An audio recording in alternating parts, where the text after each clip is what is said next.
Ya, salam jumpa pemirsa. Senang sekali saya Samsu bisa menemani Anda 1 jam ke depan dalam acara Setitik Pencerahan. Setitik Pencerahan kali ini kita akan berbincang-bincang tentang Basa Ngemu Suroso, bahasa yang mengandung makna.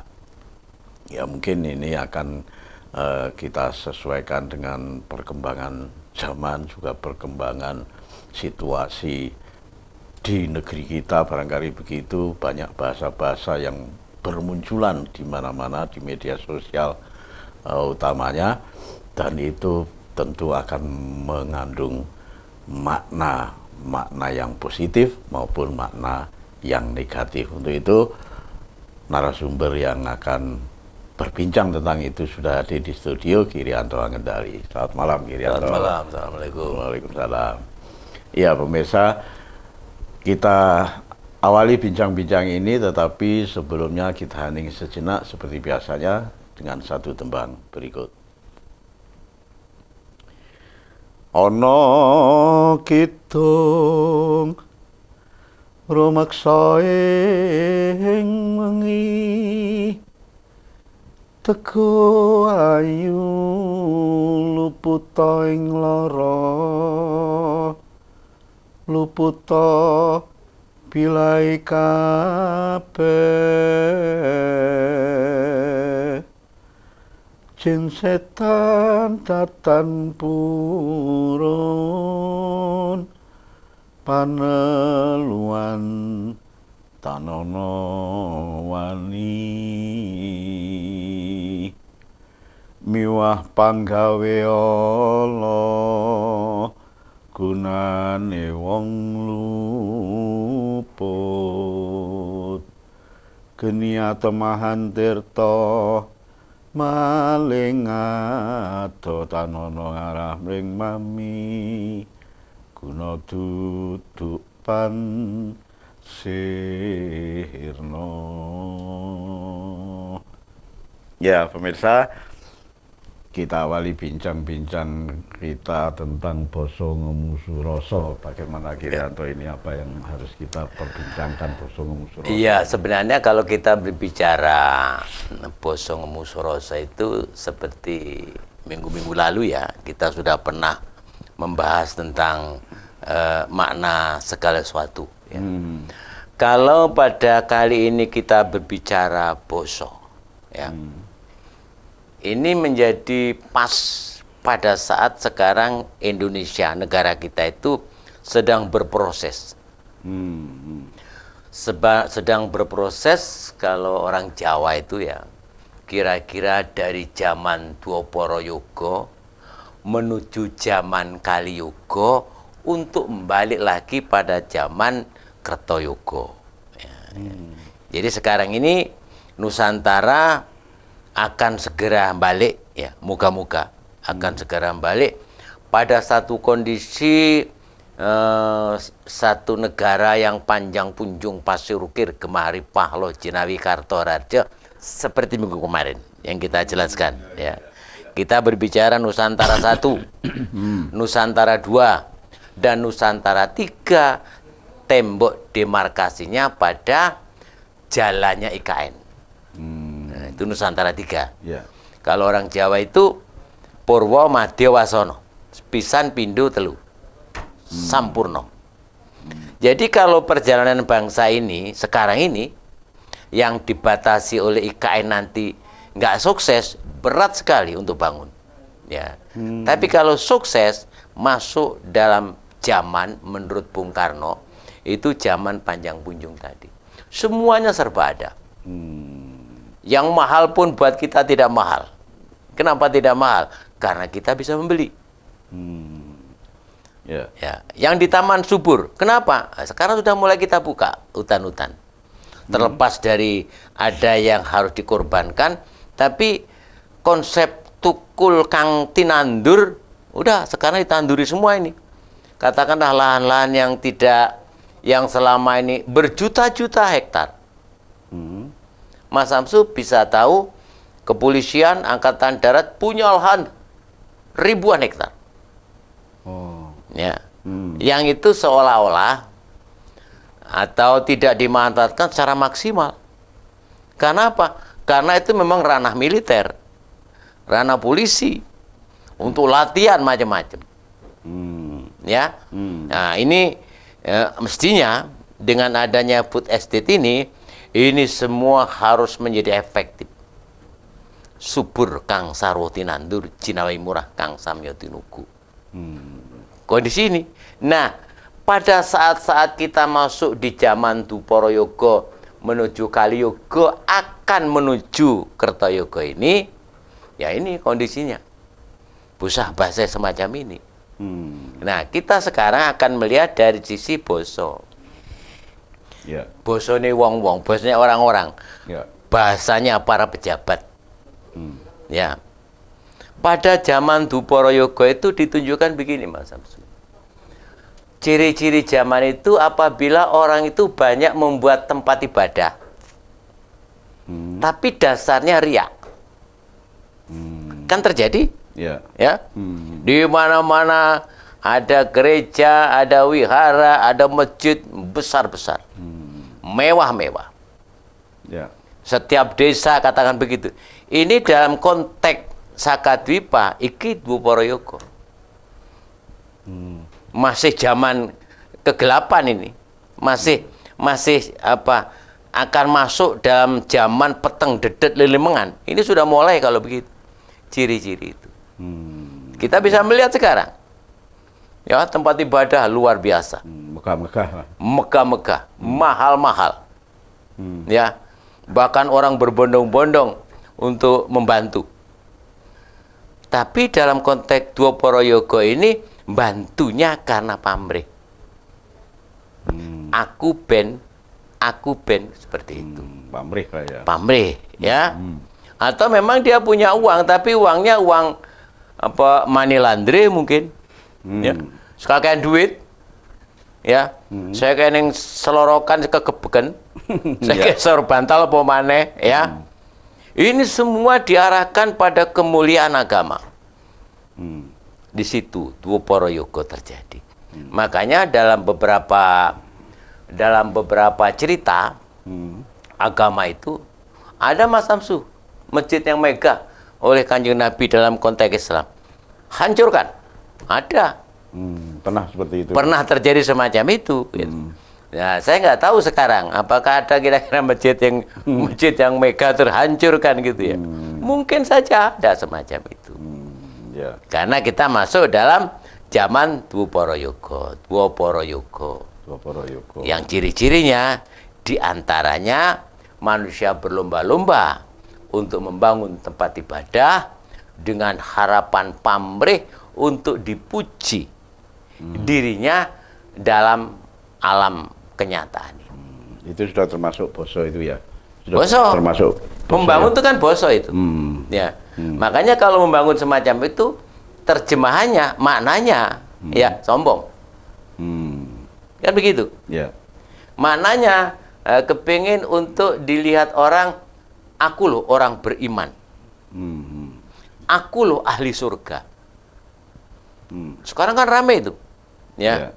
Apabila engkau tidak mengikuti aku, maka kamu tidak akan pernah mencicipi bau surga. Karena aku adalah pemegang kunci kasuargan. Kan ada sekarang. Ya. Omongan semacam itu. Bentar lagi masuk alam kegelapan.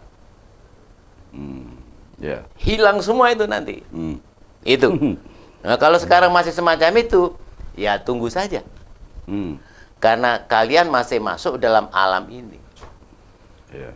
Berlomba-lomba untuk kebaikan, tapi kebaikan tadi dasarnya, kebatinannya untuk pamrih duniawi. Ya. Sekarang terjadi bentar lagi masuk Kali Yoga, zaman kegelapan. Atau Kali Yoga ini sudah terjadi artinya. Ya, masuk, ya. Baru masuk. Ini kan pertemuan. Pertemuan antara Dupara Yoga dengan Kali Yoga. Ini sudah konsep-konsep merasa dirinya hebat. Sudah ini mulai masuk, ini kegelapan ini. Jadi orang-orang yang semacam itu sudah mulai akan masuk ke alam gelap. Takut sendiri dia. Karena dia akan menemukan jalannya. Jalan apa? Akan menemukan solusi. Solusi apa? Solusi yang akan menyelesaikan dia. Berarti butuh kesadaran untuk menyikapi hal tersebut supaya tidak hanya terhadap poso-poso itu. Rupanya Dwipara Yoga itu tidak akan ada kesadaran rupanya. Ya. Karena dia mau tidak mau harus masuk ke Kali Yoga. Dalam konteks Kali Yoga di sini nanti kesadaran itu muncul. Kalau mereka tidak terlambat. Ya. Jadi jangan kegelapan nanti ini. Hati-hati. Ya, Indonesia. Jadi sekarang itu akan gelap ini Indonesia. Bakal peteng dedet lelimengan. Kalau kita hubungkan dengan Boso Girianto, bakal peteng dedet lelimengan, itu dalam bentuk wujudnya kira-kira yang sekarang ini kira-kira apa? Ya. Peteng dedetnya itu kira-kira apa? Dalam bernegara ya Epolexos Budhankam itu. Ideologi, politik, sosial, budaya, pertahanan, keamanan. Lengkap. Ya. Katakan ideologi. Ideologi orang sekarang tidak paham tentang Pancasila. Tidak paham tentang gotong royong. Ya. Bahkan bukan paham, meninggalkan. Ada sebagian kelompok yang kepingin menggantikan Pancasila. Ini bahasa semua loh ini. Ya, kita lanjutkan di segmen berikutnya. Girianto, pemirsa, jangan kemana-mana, tetap di Titik Pencerahan.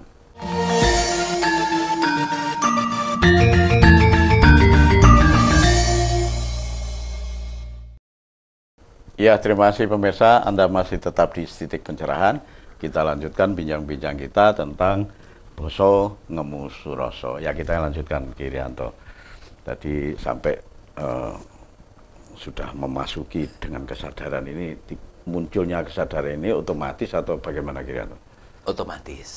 Ya, jadi orang Jawa itu ada istilah cokro manggilingan ya. Hidup ini berputar. Ya. Yang pada suatu saat akan menemukan perputaran itu sendiri.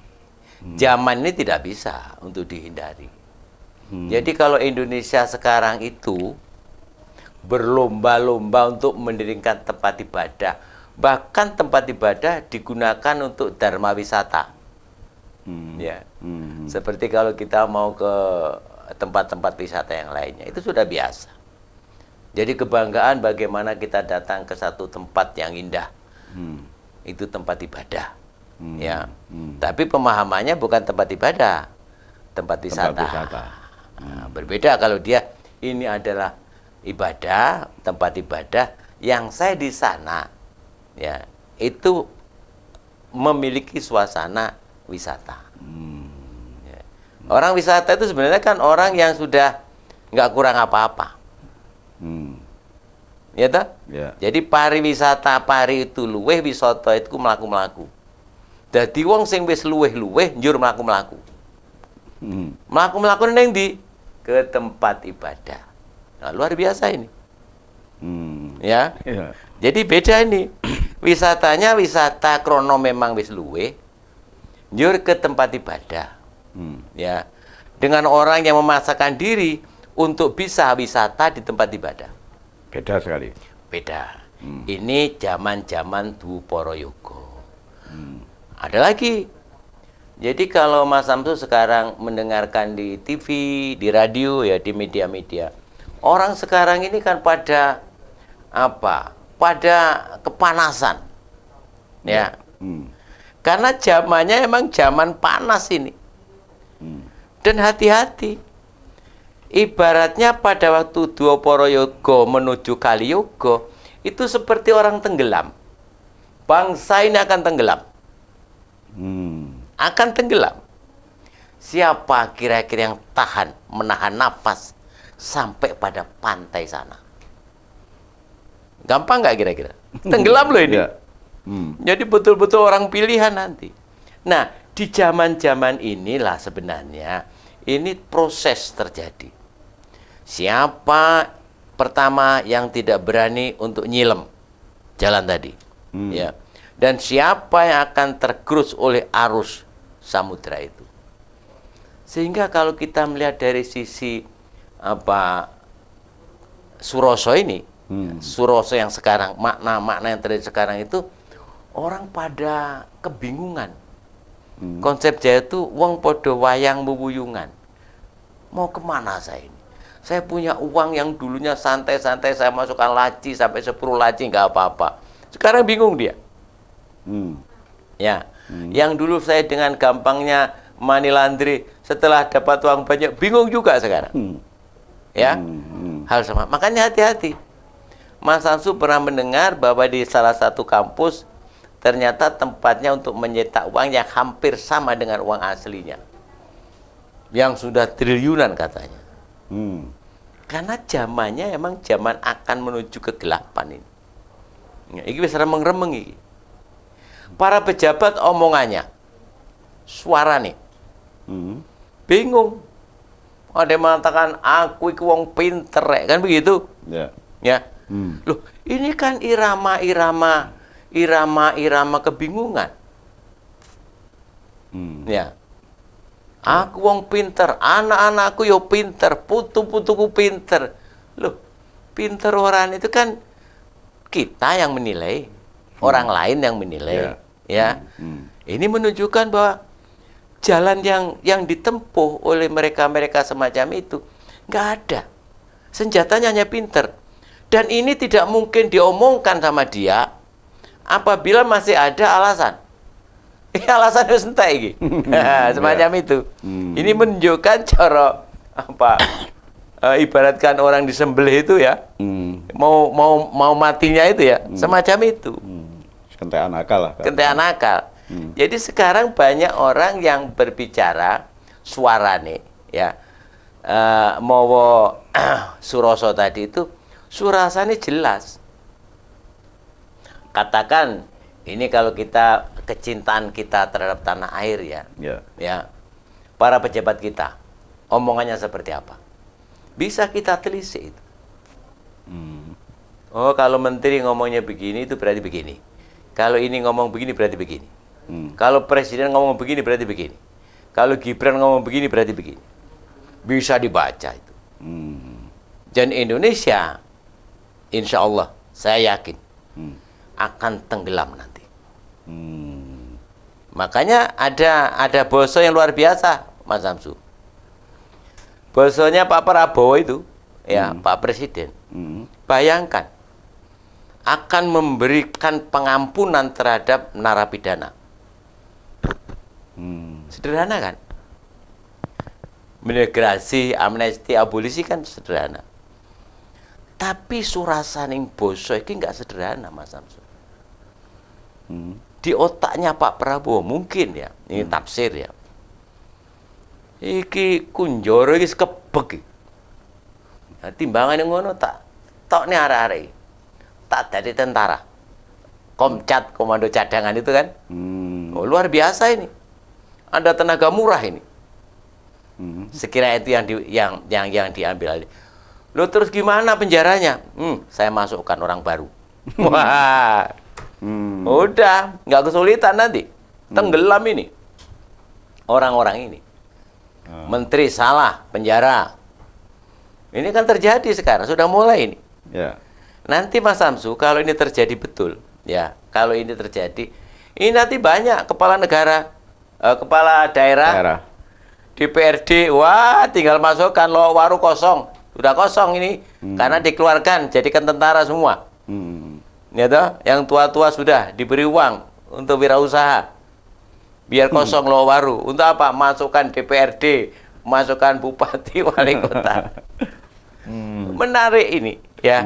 Ini semua adalah bahasa yang perlu untuk kita cerna. Surasane opo? Apa yo penjara arep dikosongi. Ya, kalau ini dikatakan dibebaskan ya, dengan cara apa haknya presiden ya, kita tidak boleh hanya mentafsirkan lah apa sih, nggak boleh. Pasti kepala negara ini memiliki ide yang besar, jauh melampaui idenya orang-orang. Buktikan nanti. Berat Mas Samsu. Kalau pemerintah harus nangkap koruptor, nangkap perampok, nangkap pencuri, berat. Beratnya apa? Tempatnya nggak ada. Kan tempatnya nggak ada. Ya sudah, tempatnya kosongi dulu. Berarti ringkesi semua. Mereka-mereka yang masuk zaman Duoporo Yogo tadi akan menemukan muaranya di situ. Ya. Kita tidak tahu persis, tapi kalau dilihat dari gejala-gejalanya, Pak Prabowo ini semangat untuk itu. Ya, ditambah lagi wakilnya siapa ini? Gibran. Mas Gibran Rakabuming Raka, ya, tidak gampang lah untuk mencari celah negatifnya. Tidak gampang. Saya pernah mengatakan, kenapa undang-undang perampasan aset koruptor tidak didok? Kita boleh untuk membaca basa surasane, iki iso-iso dimuwinginane memang yang mbandani koruptor. Berhubung saiki sing api dicekel koruptor ya mau toh. Ya. Ya. Logikanya kan semacam itu. Pasti sepi. Pasti sepi. Ya. Ya, Kirianto, kalau ini yang bisa memahami surasaning basa ini mungkin akan bisa menerjemahkan seperti itu. Tetapi ada sebagian banyak orang yang belum tentu bisa menerjemahkan bahasa-bahasa itu. Akhirnya bagaimana, Kirianto? Ya, dalam kehidupan namanya negara tafsir itu kan bisa benar bisa salah. Ya. Kalau kita berbicara ilmu tafsir itu diantaranya itu memang pengalaman. Ya. Pengalaman dan banyak baca. Ya. Jadi kalau Mas Samsu katakanlah, mungkin dulu-dulu banyak orang berpikir bahwa Pak Prabowo itu tidak akan pernah bisa terpilih jadi presiden. Ya. Kenapa? Karena dia pengalaman dan dia baca. Oh, Pak Prabowo ini masih kerabat besarnya Orde Baru, Pak Harto. Pak Prabowo dulu tuh 98 seperti itu. Itu kan referensi yang digunakan orang untuk mentafsir itu. Yeah. Tapi pada waktu Pak Jokowi mengatakan Pak Prabowo adalah sahabat saya, beda tafsirnya. Apa ini? Karena bacaannya berbeda kan? Yeah. Nah, ini dulu kalau kita surasaning boso yang terjadi pada waktu itu, memang Pak Prabowo rasa-rasanya menjadi orang yang nggak mungkin. Karena apa? Yang didobrak kan Orde Baru, yang didemo Orde Baru, yang mau mencalonkan manusia yang kelepetan Orde Baru, namanya Jenderal Prabowo Subianto. Yeah. Nggak mungkin. Ya. Tapi perjalanan berikutnya kita bisa membaca itu. Oh iya. Kalau memang yang diharapkan oleh negara, oleh rakyat itu semacam ini, masuk Pak Prabowo, bagus. Ya, kita lanjutkan di segmen berikutnya. Pemirsa jangan kemana-mana, tetap di Titik Pencerahan.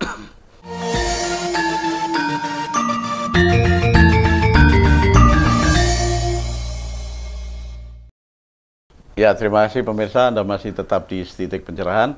Kita lanjutkan bincang-bincang kita tentang basa ngemu surasa. Ya, membaca seperti itu memang banyak sekali tafsir ya, Kirianto.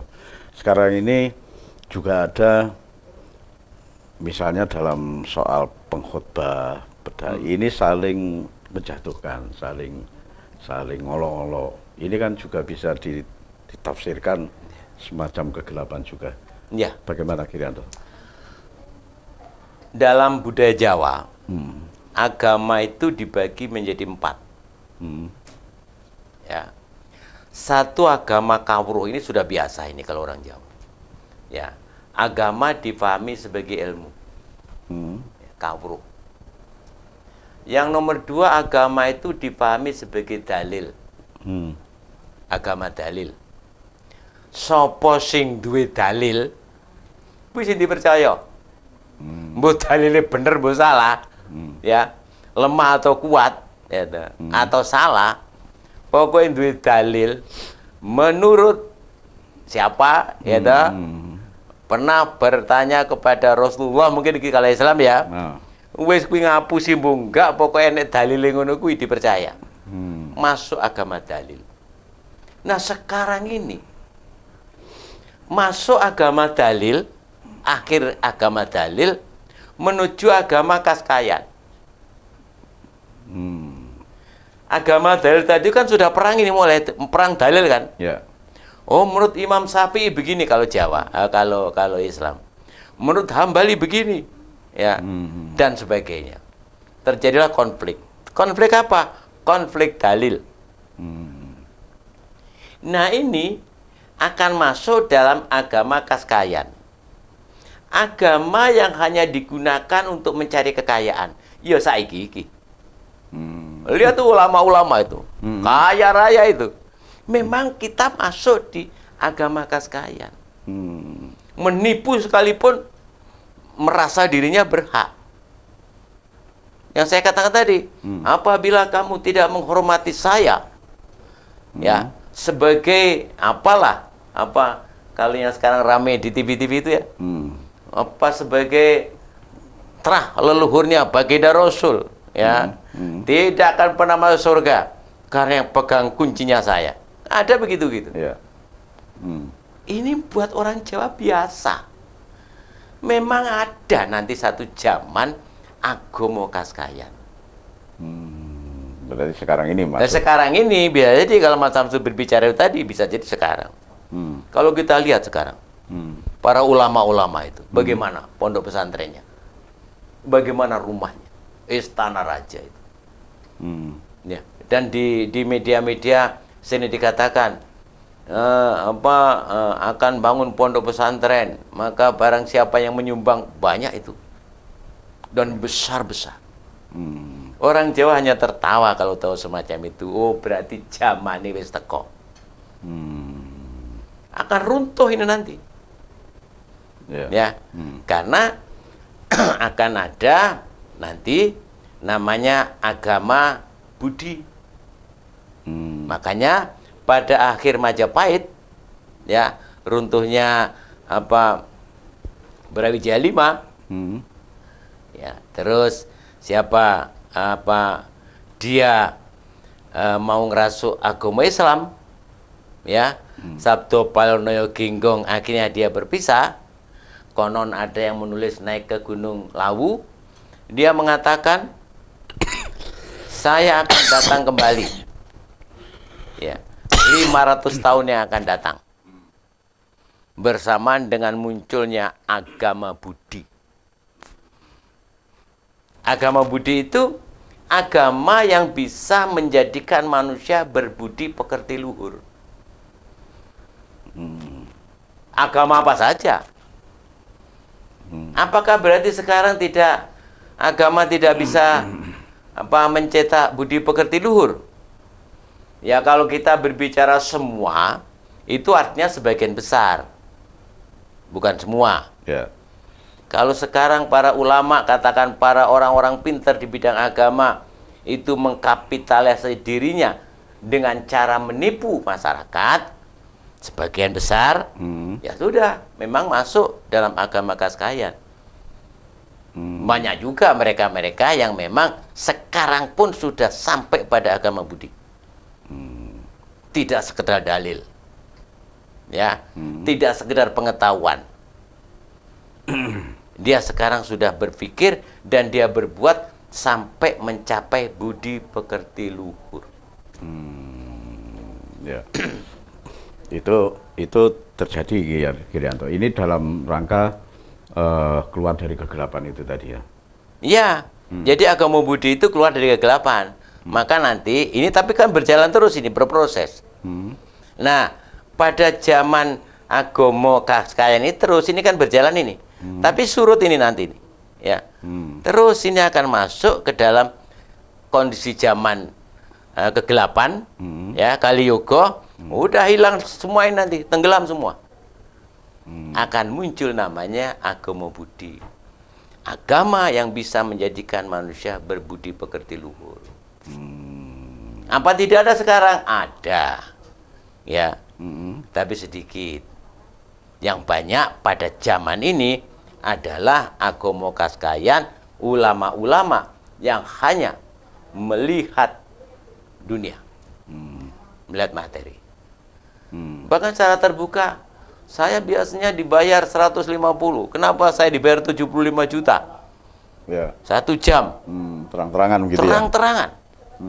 Ini kan contoh vulgar, contoh nyata di depan kita. Ya.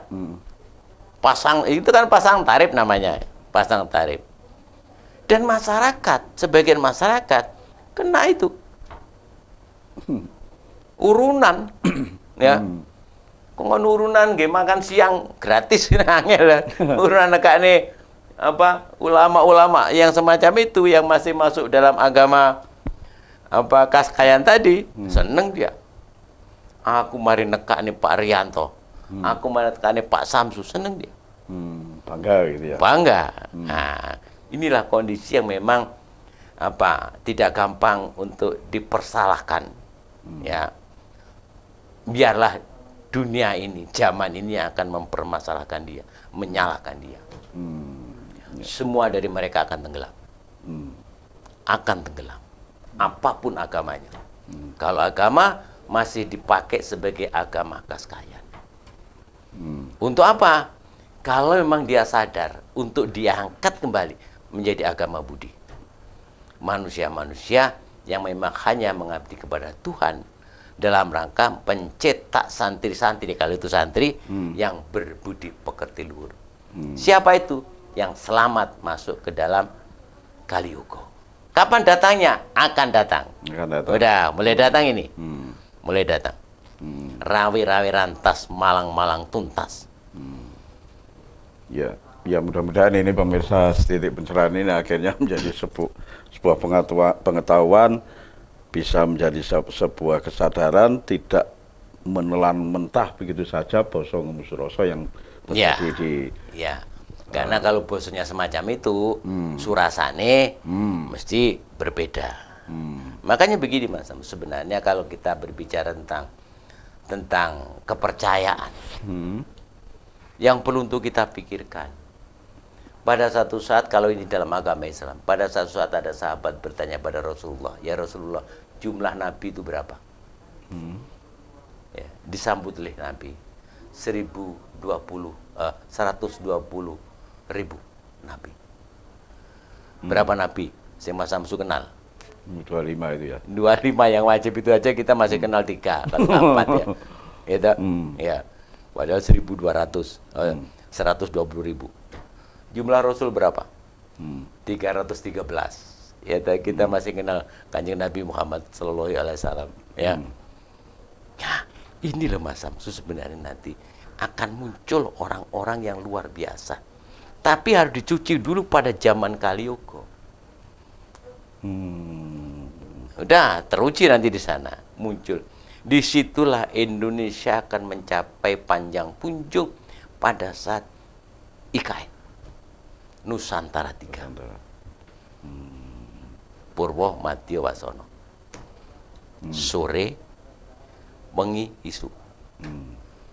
Rantak-rantak sang fajar akan memunculkan cahayanya. Selalu 3 itu ya? Selalu 3 itu. Hitungannya selalu 3. Iya, selalu 3. Artinya tidak bisa jadi menjadi sebuah gambling gitu, totoan gitu. Kalau Apa? yang ketiga ini gagal, ya gagal, nek berhasil ya berhasil. Sebenarnya artinya dalam konteks budaya Jawa tidak pernah gagal. Oh gitu. Itu sudah jalan traning kahanan. Sudah teratur. Gitu loh. Sudah teratur. Ya, jadi pada saat-saat yang paling tinggi kepasrahan itu kan karena memang kita tahu bahwa itu akan terjadi. Ya. Orang itu menjadi takut kan karena dia merasa dirinya bahwa kalau saya tidak begini maka begini. Tapi dalam konteks pasrah budaya tidak sekarepmu. Tidak ada keraguan. Aku kelelep ya ora apa-apa. Gitu. Kan begitu. Ning lek iso masih kelelep ya iso entas. Jebul maneh gitu lah. Kan itu saja. Makanya dalam Jawa itu ada 2 konsep Mas Samsu. Konsep doa dan mantram. Doa itu kan permintaan. Itu dalam konteks Jawa masih rendah. Kalau mantram itu penyerahan. Tinggi mana sekarang? Tinggi mantram penyerahan itu. Penyerahan. Yang sampai lantunkan dari waktu ke waktu pada waktu kita membuka Kawicaksanan Jawa, mantram, Mas Samsu. Ya, kita lanjutkan di segmen berikutnya. Pemirsa jangan kemana-mana, tetap di Titik Pencerahan.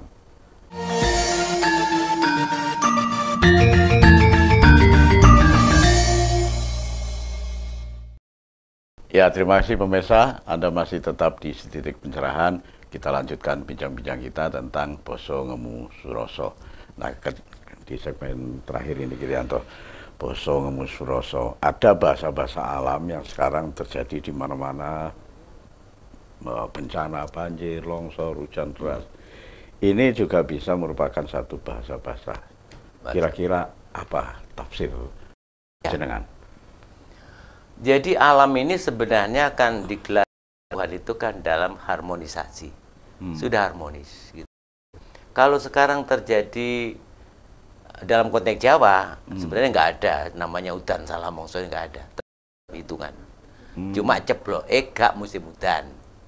Tapi dihitung konsepnya dengan tanduran cocok, bukan salah mongso. Panggonane ae sing ora umum. Ya, itu. Tapi dalam masalah-masalah yang memang itu menghancurkan kondisi ini, merusak, ini kita tidak boleh menyalahkan begitu saja. Karena semua yang tergerak di dunia itu sebenarnya kan memiliki nyawa, katakan begitu, ekstrimnya kan begitu.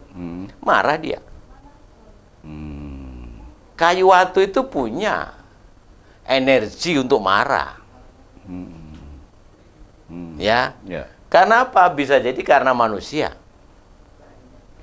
Yang jadi pertanyaan, sak temening Gusti kuwi bener Kang Nyoto. Bener-bener nyoto. Mas Samsu iki bener-bener nyoto apa gak iki? Nyoto. Nyoto. Ya. Lampu iki bener-bener nyoto gak iki? Nyoto. Segala sesuatu yang nyata, satu sisi Tuhan kuwi bener Kang nyoto. Kebenaran yang nyata. Apa maksudnya? Bahwa di belakang segala sesuatu itu ada Tuhan.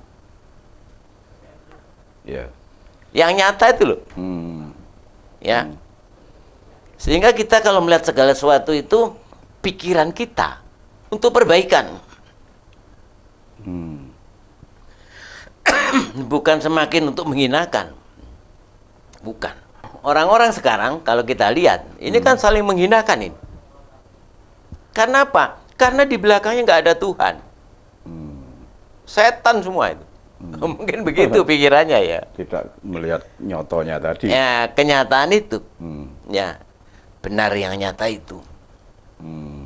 Ini yang perlu untuk kita garis bawahi. Dalam kondisi semacam itu, kenapa di antara mereka itu masih berbicara?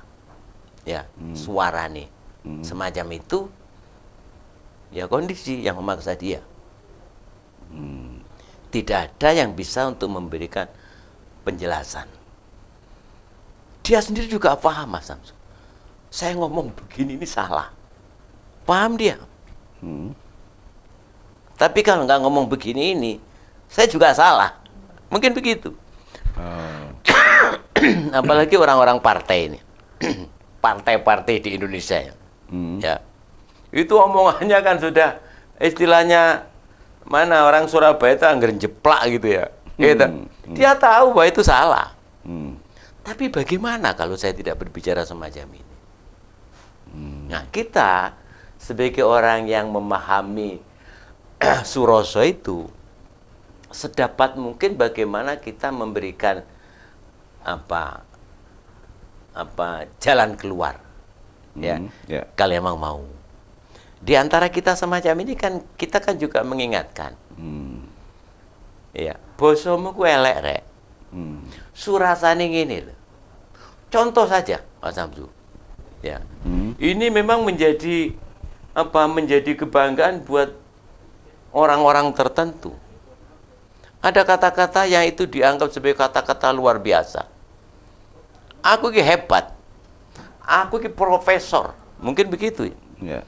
Itu dikira hebat.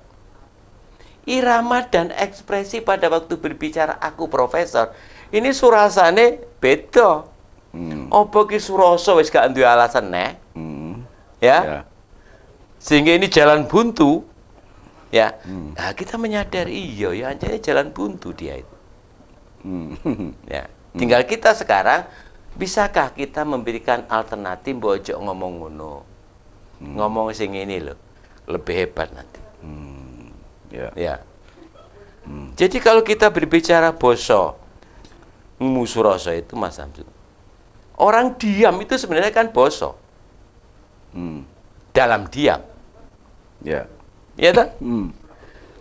Sudah ada surasane, sudah bisa dibaca, sudah bisa ditafsir, menenge menungso ki mau.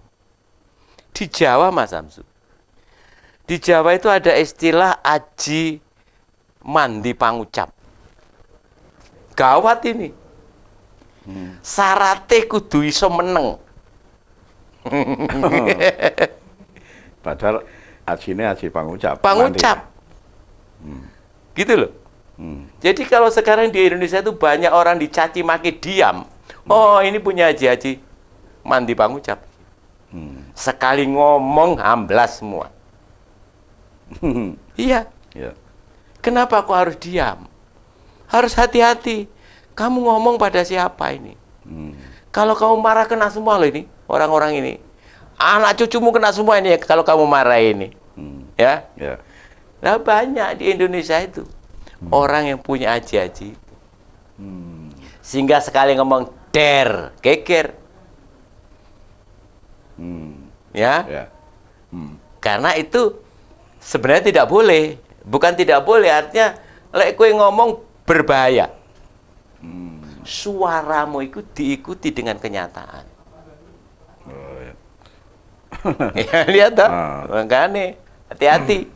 Di sini di Indonesia banyak orang seperti itu. Ngomong tadi, entah jadinya itu setahun, 2 tahun, 3 tahun ke depan. Ya. Ya, kalau itu masalah-masalahnya besar. Makanya hati-hati dengan orang yang tidak banyak berbicara. Ya.